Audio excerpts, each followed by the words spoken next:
In 2027, we will be hitting the 50th anniversary of 1977. And among the things that we will be celebrating will be the Deer Hunter, which won, no, I'm sorry, Star Wars, a film released in 1977 that changed all of our lives. And a lot of folks are asking, what can be done to celebrate the 50th anniversary of Star Wars that hasn't been done? That is kind of a question, because kind of hasn't it all been done?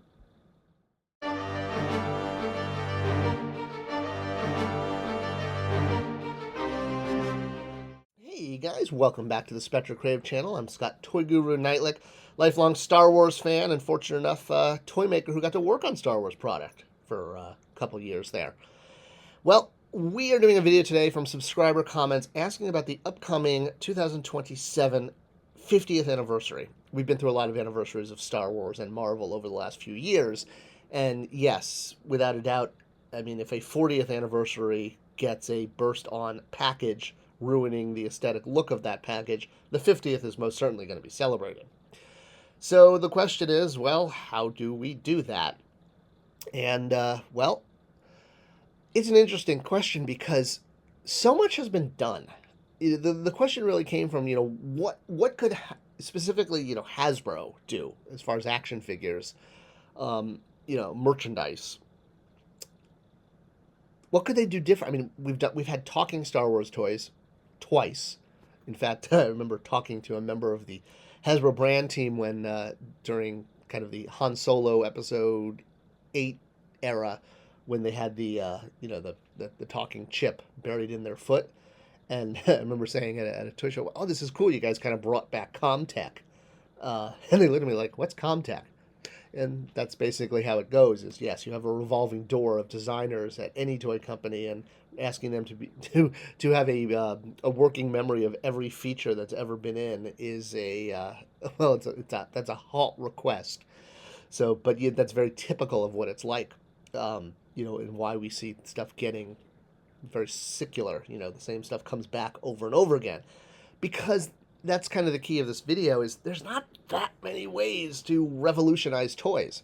A lot of people are expecting, some amazing new product or way to engage with toys to come out, and this applies on a much larger scale to the industry. You have to realize that toys are based on play patterns, ways that children engage, and collectors. And collectability is a play pattern. Collecting is a play pattern. Look at marbles or, coins, anything children collect, rocks, action figures, Pokemon cards. Just as much as nurturing play with dolls or smashing play with action figures, sometimes called doinky doink play, or wheels play where you race cars. These are all established play patterns, and toy companies use these play patterns, meaning ways children engage with toys, to design product.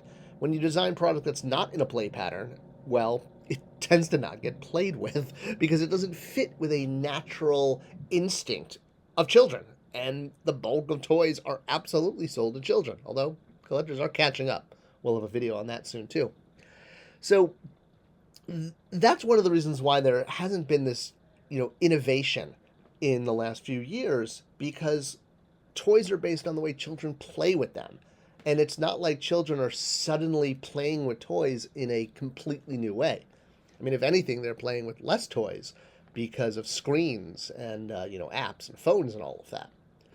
So back to what Hasbro could do. Obviously, the collector market is ravenous and will purchase large items, like the Ghost Ship or the HasLab Cantina, or the heavily rumored HasLab Death Star for this year. Now, 2027 is still 2 years away, but Hasbro is absolutely currently working on that line, which is why I'm making this video now, because toys are designed 2 to 3 years out in order to, it's because of just the design process and approvals and, all the different steps that have to take. Toy companies just can't make toys in a box. They ship them in a box, but they can't make them in a box. I could see Hasbro doing some, they're really focused on display environments, everything from the Endor bunker to the hallways they've been putting out to the cantina. And again, this rumored Death Star playset. I could definitely see for the 50th doing like the largest playset ever, which is maybe why the Death Star makes more sense to hold off till the 50th anniversary. I don't know what else would be the biggest playset. I mean, the Death Star kind of feels like that. The king of the Star Wars playsets. I mean, I guess you could make like the Yavin briefing room or something, but yeah, so much action in so many movies takes place there. So, in my mind, that's really doing a very large item, is where I think Hasbro would go. Because, you know, introducing a new scale or style isn't really, I mean, 5-inch figures, 11-inch figures, all of the major scales have really been done. And if you look at like Jazzware's vehicle line and Hasbro's 3 and 3/4, they're no different than 20 years ago when Action Fleet and Power of the Force 2 were out. So, yeah, the play patterns dictate toys, the way children play with Star Wars toys, the vehicle play and doinky doink play with action figures. Call it dollhouse play. Ewok Village is just a tree shaped dollhouse, the sail barge is just a boat shaped dollhouse. Collectability will absolutely be celebrated. Will there be a new way to play Star Wars? Well, until kids come up with a new play pattern, probably not. Will Hasbro celebrate it? I'm guessing with something really big. And that could also be like a set. Like, how cool would it be to get, a set of 50 Kenner, figures finishing off the Cantina humans? I don't know. I'm making that. I don't think that would be very, very interesting to too many people. But something like that, where you just do this like huge set of figures or a huge display environment. And with the Death Star off the table, if it is, I'm not sure what that would be. Love to know your thoughts. What do you guys think would be a great, huge environment? Because this is where Hasbro is focused on these set pieces, as they call them, and display pieces, recognizing that collectors like you and me, we've been going, decades buying, all these little guys, and having a place to display them is really cool. So if anything big was going to come out for the 50th, that's where I would, sort of bet my credits, is that it will be a really big set piece. Coming up with a whole new way to engage with Star Wars is no different than a whole new way to engage with any brand, and that requires children.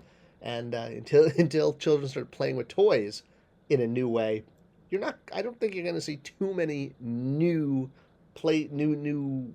takes on any brand, because when you start doing something kind of with a crazy new play pattern, there's a lot more failure than there is success. Let's put it that way.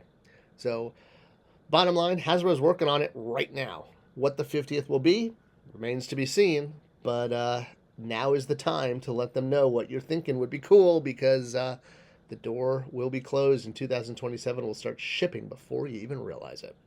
All right. Thank you for watching. Thanks for sharing. As always, we so appreciate you being here and giving us some of your time. I will see you guys in the next video, and thanks for sharing these. It's the best way to support this channel. Thanks. See you in the next one.